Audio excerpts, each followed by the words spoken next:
इस मूवी का स्टार्ट होता है और हमें पता चलता है कि बहुत हजारों पहले चीन के अंदर हेल यानी जहन्नुम का दरवाजा खुल गया था, जिसकी वजह से यहाँ चाइना में बहुत से डीमंस ने अटैक करना शुरू कर दिया था। और अब ये डीमंस इंसानों को मार मार कर चीन में तबाही फैला रहे थे। और अब चीन का एक अमीर आदमी अपनी फैमिली को बचाने के लिए बहुत से डीमन स्लेयर्स को हायर करता है, यानी वो लोग जो डीमंस को मार सकते थे। और इस वक्त बहुत से डीमन स्लेयर्स मेजिस यानी जादूगर थे। यहाँ अब हम इस पैलेस के अंदर बहुत से डीमन स्लेयर्स यानी डीमन हंटर्स को देखते हैं, लेकिन वो सब के सब बहुत ही बुज़दिल लग रहे थे, क्योंकि तो ये सोच रहे थे कि किसी न किसी तरह डीमन रुक जाए और उन पर अटैक ना करे। जबकि उनमें से एक डीमन हंटर जिसका नाम जेड है, जो कि इस मूवी की मेन कैरेक्टर भी है, सिर्फ वही उस डीमन का इंतजार कर रही थी और उससे लड़ना चाह रही थी। लेकिन यहाँ मिस्ट्री ये थी कि जहाँ सब लोग डीमन से इतना लड़ रहे थे, तो एक वही क्यों डीमन का इंतजार कर रही थी, जिसके बारे में हमें मूवी में आगे पता चलेगा। और अब हम देखते हैं कि अचानक उसे फील हो रहा था कि डीमन यहाँ आने वाला है, जिसको मारने के लिए वो तैयार खड़ी थी। और तभी पैलेस का दरवाजा खुलता है और उसके पूरा खुलने से पहले ही वो अपना वेपन दरवाजे पर मार देती है।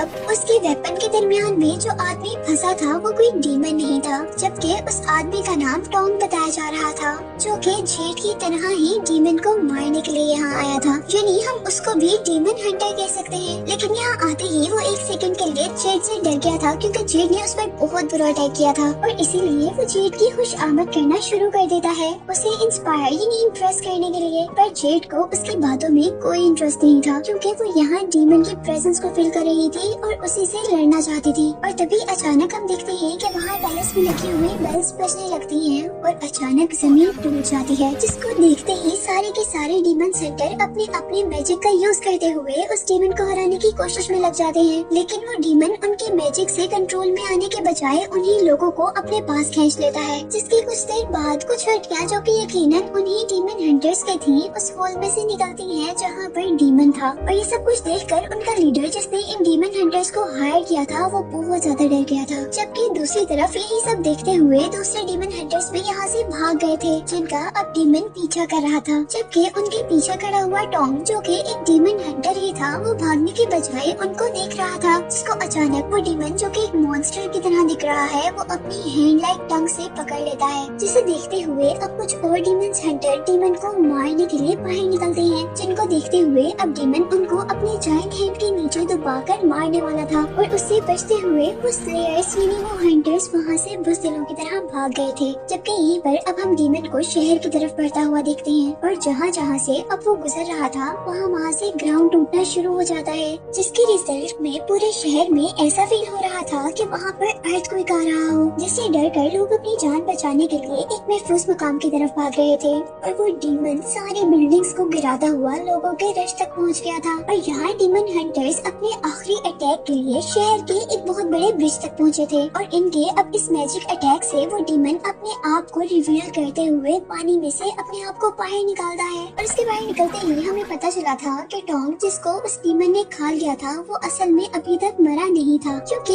इस वक्त हम उसको डीमन की बैक पर बैठा हुआ देख रहे थे। और वो उस वक्त डीमन को कंट्रोल करने की कोशिश कर रहा था, ताकि वो आगे तबाही न फैला सके। जबकि वो डीमन बाहर निकलते ही डीमन स्लेयर्स के लीडर को खा जाता है, जिसके बाद हम देखते हैं कि वो मॉन्स्टर यानी वो डीमन सब चीजों को तोड़ता हुआ अपने सामने आने वाले लोगों को खाता जा रहा था। इस दौरान वो अपने ऊपर बैठे हुए टोंग को भी अपने ऊपर से नीचे गिरा देता है। और अब यहाँ पर एंट्री होती है जेड की, जो कि अब डीमन पर अपने पॉइजनस एरो से अटैक करने वाली थी। जिस दौरान वो डीमन भी गुस्से से चिल्लाते हुए लोगों को खाता जा रहा था। और अब जैसे ही वो डीमन एक आदमी को खाने लगता है, तो हम देखते हैं कि टोंग उस आदमी को बचाने के लिए जाता है। और जैसे ही टोंग उसे बचाने के लिए जंप करता है, तो जेड का एरो डीमन के बजाय टोंग को लग जाता है, जिसकी वजह से वो भी अब जमीन पर जा गिरा था, जहाँ एक ओल्ड लेडी ने उसे गलत आदमी समझकर स्लैप कर दिया था। जबकि दूसरी तरफ अब वो लड़कियाँ उस अटैक को छोड़कर डीमन पर दूसरा अटैक करने वाली थी। और जैसे ही वो उसकी आई पर अटैक करती हैं, तो फाइनली डीमन मर जाता है। और अब जेड उस क्रिएचर की बैक पर चढ़कर उसकी बैक पर कट लगाती है, और टोंग जल्दी से जंप करते हुए जेड को क्रिएचर के ऊपर से उतारते हुए उसे उस क्रिएचर के पॉइजनस ब्लड से बचाता है। और यहीं पर हमने देखा था कि जैसे ही उसका ब्लड दूसरे आदमी के फेस पर गिरा था, तो उसका फेस जलने लगा था,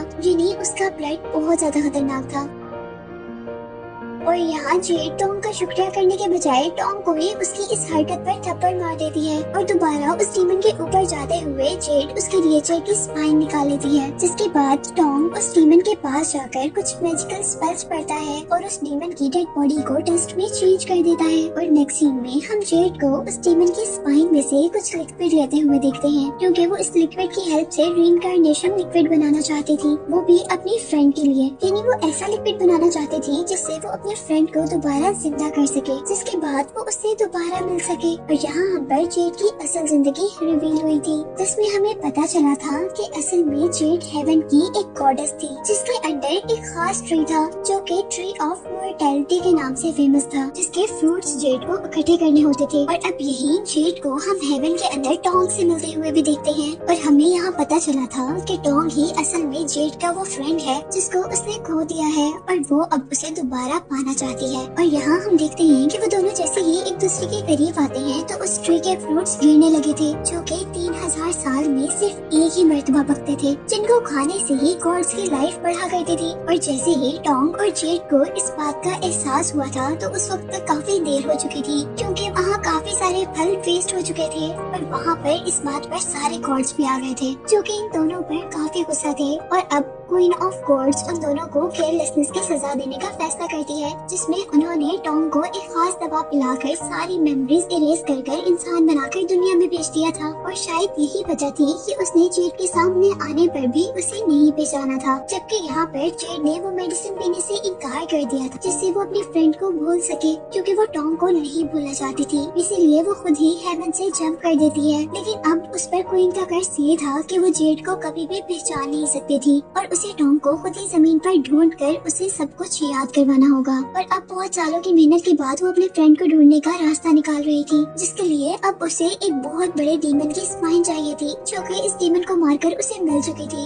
लेकिन अभी भी उसके मैजिक में एक चीज कम थी, जो कि एक साइक्लॉप की आंख थी। और यहाँ साइक्लॉप वो क्रिएचर होते हैं जिनके पूरे फेस पर सिर्फ एक ही आई होती है। यही इसके बाद हमें टोंग को दिखाया जाता है, जो कि जंगल में था, जिसके सामने से एक काफिला गुजर रहा था और कैरेज के अंदर हम बहुत ही खूबसूरत लड़कियों को देखते हैं, जो कि असल में डीमंस थी, जिनको टोंग ने पहली ही नजर में पहचान लिया था। जबकि वो डीमंस भी जान गई थी कि टोंग कोई आम इंसान नहीं है, बल्कि एक बहुत ही पावरफुल इंसान है, क्योंकि उन डीमंस को टोंग के इर्द गिर्द एक गोल्डन लाइट नजर आ रही थी। और यहीं पर एक ग्रीन ड्रेस डीमन टोंग को देखकर उसे पहचान जाती है और यहाँ उसे याद आता है कि टोंग उसका सेवियर है, यानी एक मर्तबा टोंग ने उसकी जान बचाई थी। और टोंग के इस दुनिया के पास्ट के बारे में हमें पता चलता है कि हेवन से आने के बाद वो एक ड्रैगन था जिसने डीमंस को मारा था और यहीं पर उसने एक बहुत ही बड़ी इविल क्रिएचर को बुद्धा स्टैचू के नीचे कैद भी कर दिया था। और यहीं पर हम देखते हैं कि उस क्रिएचर का एक बेबी उस क्रिएचर के मुंह से बाहर निकल कर आ गया था और यहाँ टोंग ने उसे देख भी लिया था,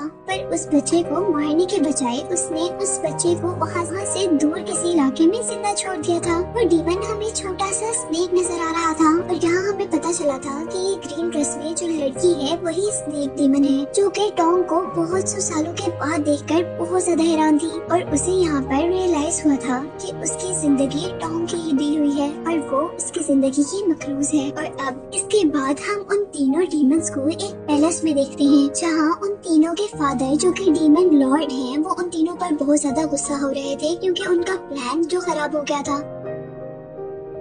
और हमें पता चला था कि असल में उनका प्लान किंग को मारने का था, जिसके बाद वो पूरी दुनिया को अपना स्लेव बना सकते थे, यानी अपना गुलाम बना सकते थे। लेकिन यहाँ किसी अननोन पावर ने उन डीमंस को किंग से दूर कर दिया था, जिसकी वजह से वो उसको नहीं मार पाए थे और उनका प्लान फेल हो गया था। और अब डीमन लॉर्ड अपना प्लान चेंज करने का सोच रहे थे, जिसमें उनको एक इंसानी लड़की की जरूरत थी, जिसको उस किंग के इर्द गिर्द कोई भी पावर ना पहचान पाए और वो लड़की उनका वो सारा काम कर दे। और उनकी बात सुनते ही हम यहाँ इन तीनों खूबसूरत लड़कियों को उनकी असल डीमन फॉर्म में देखते हैं, जहाँ एक डीमन एक अजीब सी स्पाइडर में चेंज हो गई थी, यानी वो स्पाइडर डीमन थी, जबकि दूसरी एक डॉग लाइक क्रिएचर में चेंज हो गई थी और वो लोग बच्चों को खा रहे थे ताकि वो लॉन्ग टर्म तक जिंदा रह सके। और अब नेक्स्ट सीन में हम दोबारा टोंग को देखते हैं, जो कि मॉन्क बनना चाहता था, यानी बुद्धिस्ट का लीडर बनना चाहता था, जिसके लिए उसे अपने सारे बाल उतारने थे। लेकिन जब भी वो ये काम करने लगता था तो उसके बाल आयरन यानी लोहे की तरह अकड़ जाते थे। और यहाँ अब टोंग के मास्टर एक एक्स लेकर उसके बालों को काटने की कोशिश कर रहे थे, लेकिन उसके बाल तो नहीं कटते बल्कि वो एक्स ही टूट जाती है। यहाँ पर टोंग बहुत ज्यादा उदास हो गया क्योंकि वो दुनिया में आने के बाद हमेशा से एक मॉन्क बनना चाहता था। अब वो परेशान था कि वो ऐसा क्यों नहीं कर सकता था। और यहाँ पर टोंग के मास्टर्स में से एक मास्टर उसे कहता है कि ऐसा भी तो हो सकता है कि पिछली लाइफ में गॉड्स तुमसे नाराज हों और इसीलिए अब वो तुम्हें मॉन्क ना बनने दे रहे हो। जिसको सुनते ही वो उनसे पूछता है कि अब मुझे क्या करना चाहिए, और वो उसे सजेस्ट करते हैं कि तुम्हें टेंपल में जाकर गॉड से माफी मांगनी चाहिए। और जैसे ही वो गॉड से माफी मांगने के लिए टेंपल के अंदर जाता है तो सारे बुद्धा स्टैचू यानी गॉड्स के स्टैचू अपना मुंह दूसरी तरफ फेर लेते हैं, जिससे उसे ये बात कंफर्म हो गई थी कि गॉड उससे बहुत ज्यादा नाराज है, यानी उसने अपनी जिंदगी में कुछ ऐसा किया है जो कि बहुत बुरा था। लेकिन वो इस बात पर कंफ्यूज था कि उसने आज तक किया क्या था, क्योंकि उसने तो आज तक कोई भी बुरा काम नहीं किया था। और इसीलिए अब वो गॉडेस ऑफ मर्सी के पास जाता है और उससे बहुत ज्यादा प्रे करने के बाद वो उसे ये कहता है कि मुझे बताएं कि मेरा कसूर क्या है। और यहाँ सारे गॉड्स में से सिर्फ गॉडेस ऑफ मर्सी ही उसकी बातों का जवाब देती है। और यहाँ वो उसकी बातों के जवाब में कहती है कि तुम्हें अपने पास की सच्चाई को जानने के लिए एक साइक्लोप को मारना होगा, यानी एक आंख वाले डीमन को मारना होगा। और इससे पहले कि वो गॉडेस ऑफ मर्सी की बातें समझ पाता उतनी ही देर में टेंपल के अंदर बुद्धिस्ट आ जाते हैं, जो कि बुद्धा स्टैचूज को उल्टा हुआ देखकर बहुत ज्यादा परेशान हुए थे। और अब वो उस आदमी को नुकसान पहुंचाना चाहते थे जिसने उनके गॉड्स को नाराज किया था। और जैसे ही उनको पता चलता है कि ये काम टॉम का है तो वो उसे पकड़कर मारना शुरू कर देते हैं। और इतनी ही देर में यहाँ पर एक रिच लेडी की एंट्री होती है और उसके यहाँ आने पर पता चलता है कि यहाँ पर जितने भी बुद्धिस्ट मॉन्क यानी बुद्धिस्ट के लीडर्स आए थे वो उसके कहने पर आए थे, क्योंकि उसने यहाँ पर कुछ प्रेयर्स करवानी थी। लेकिन उसका काम लेट होने की वजह से उसको बहुत ज्यादा गुस्सा आ जाता है और वो अपने सोल्जर्स को सारे मॉन्क्स को मारने के लिए कहती है, जिसको टोंग के मास्टर रोकने के लिए आगे बढ़ते हैं। लेकिन यहाँ पर एक सोल्जर उसके हेड पर अटैक कर देता है, जिससे उसे काफी पेन होता है। लेकिन हैरत की बात ये थी कि अब उसके सर से एक अजीब किस्म की गोल्डन लाइट निकलना शुरू हो गई थी और इसी के साथ आसमान में सारे बादल भी इकट्ठे हो गए थे और यहाँ पर बिजली भी चमकने लगी थी। और तभी हम देखते हैं कि आसमान से तेज रोशनी उसके सर तक आती है और वो मॉन्क एक बहुत बड़े मॉन्स्टर में चेंज हो जाता है। वो यहाँ पर सारे सोल्जर्स को मारकर दूर फेंक देता है, जबकि टॉम उसे देखकर बहुत ज्यादा खुश था क्योंकि उसे उसके लीडर बहुत पावरफुल लग रहे थे। और यहाँ पर वो ओल्ड मैन टॉम को बताता है कि वो असल में कोई मॉन्क नहीं है बल्कि वो टॉम का फ्रेंड है जो कि हेवन से आया है। और वो क्योंकि टॉम को और मुसीबत में नहीं देख सकता और इसीलिए वो टॉम को दोबारा हेवन में ले जाने के लिए हेल्प करने के लिए आया था। लेकिन यहाँ टॉम को उसकी बातें बिल्कुल भी समझ नहीं आ रही थी, इसीलिए वो मॉन्स्टर उसके हेड पर हाथ रखता है और उसे उसके पास्ट के बारे में दिखाता है, जहाँ वो हेवन का एक गॉड है जिसको क्वीन ऑफ गॉड ने कर्ज देकर दुनिया में भेजा था। और साथ ही उन पर ये भी कर्ज था कि वो अपने फ्रेंड्स की शक्ल भी नहीं पहचान सकते। और ये देखते साथ ही जैसे ही टॉम पीछे मुंह करता है तो उसका फ्रेंड भी अब इंसानी शक्ल में चेंज हो चुका था।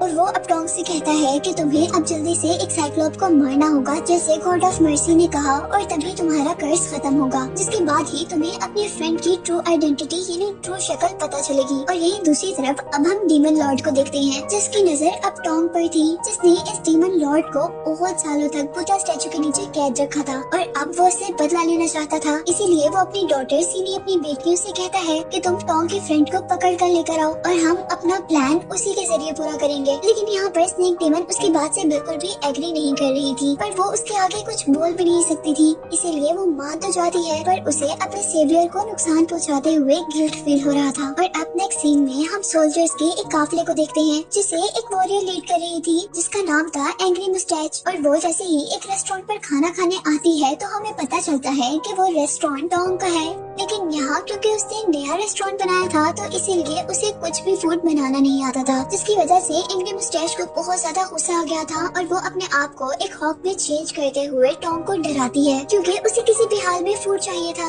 लेकिन जैसे ही वो अपनी गर्ल फॉर्म में दोबारा चेंज होती है तो उसके फेस पर एक ग्रीन कलर का लिक्विड गिरता है। जैसे ही वो रूफ की तरफ देखती है तो उस रूफ में कुछ सुराख हुआ था जिसके अंदर से एक बहुत बड़ी आई उनको नजर आ रही थी। और मूवी में जूम आउट करने पर हमें पता चला था कि वो एक बहुत ही बड़ा साइक्लॉप है, यानी एक आंख वाला डीमन है जिसको हमेशा से जेड भी ढूंढ रही है और जिसके बारे में गॉडेस ऑफ मर्सी ने भी कहा था कि अगर टॉम उसे मार दे तो उसे उसके पास्ट के बारे में सब कुछ पता चल जाएगा। और यहाँ हम देखते हैं कि वो साइक्लॉप बहुत ही बेरहमी से वहाँ सोल्जर्स को पकड़ता हुआ खा रहा था और साथ ही गाँव में तबाही फैला रहा था। और अब हम देखते हैं कि यहाँ पर जेड भी उसे पकड़ने के लिए आ गई थी, जबकि उससे बचने के लिए एंग्री मुस्टैच उसकी आई पर अटैक करने वाली थी। और क्योंकि जेड को उस साइक्लॉप की आंख चाहिए थी इसलिए वो एंग्री मुस्टैच के एरो के ऊपर ही अटैक करते हुए उस एरो को साइड पे करती है ताकि उस साइक्लॉप की आंख बच जाए, जिसके रिजल्ट में अब उस साइक्लॉप ने एंग्री मुस्टैच को ही पकड़ लिया था। लेकिन उस लड़की ने भी हार नहीं मानी थी और अपने स्वॉर्ड से उसके बड़े से मुंह के अंदर अटैक कर दिया था, जिससे उस साइक्लॉप को बहुत ज्यादा पेन हुआ था और उसकी पावर कम हो गई थी। और इसी तरह नीचे खड़े हुए सारे लोगों को मौका मिल गया था उस साइक्लॉप पर अटैक करने का, जिनके अटैक को बर्दाश्त करते हुए अब वो साइक्लॉप एंग्री मुस्टैच को वहाँ से बहुत दूर फेंकता है। लेकिन टॉम जल्दी से उस लड़की को बचा लेता है और यहाँ जेड जैसे ही उस साइक्लॉप के सर पर अटैक करती है तो उस साइक्लॉप को गुस्सा आ जाता है और वो अपने नीचे से अब टॉम को पकड़ लेता है। और यहाँ पर टॉम अपने उन अजीबोगरीब बालों का यूज करता है जो कि हमेशा से लोहे में चेंज हो जाते थे। और अब हम देखते हैं कि वो सब लोग साइक्लॉप से बचते हुए भाग रहे थे कि तभी जेड एक प्लान बनाती है। वो लोग टॉम के बालों को देखकर ये सोचते हैं कि क्यों ना हम उसके बालों का यूज करते हुए उस साइक्लॉप पर अटैक करें। और अब वो फाइनली टॉम की हेल्प से उसे मार देते हैं, जिससे गॉड ऑफ मर्सी के कहे के अकॉर्डिंग अब टॉम ने ही उस साइक्लॉप को मारा था। जबकि दूसरी तरफ हम देखते हैं कि जेड ने उस साइक्लॉप की आंख ले ली थी और वो अब अपने साथियों के साथ अपने लैब में पहुंचती है। और जैसे ही वो अपनी मशीन के अंदर उस आई को डालती है तो वहाँ पर एक प्रोजेक्शन स्टार्ट हो जाती है, जिसमें उस पर रिवील होता है कि टॉम ही वो आदमी है जिसको वो हजारों साल से ढूंढ रही थी। और यहीं पर हम देखते हैं कि टॉम भी उस लैब के अंदर आ गया था और टॉम भी वो सब कुछ देखकर बहुत इमोशनल हो गया था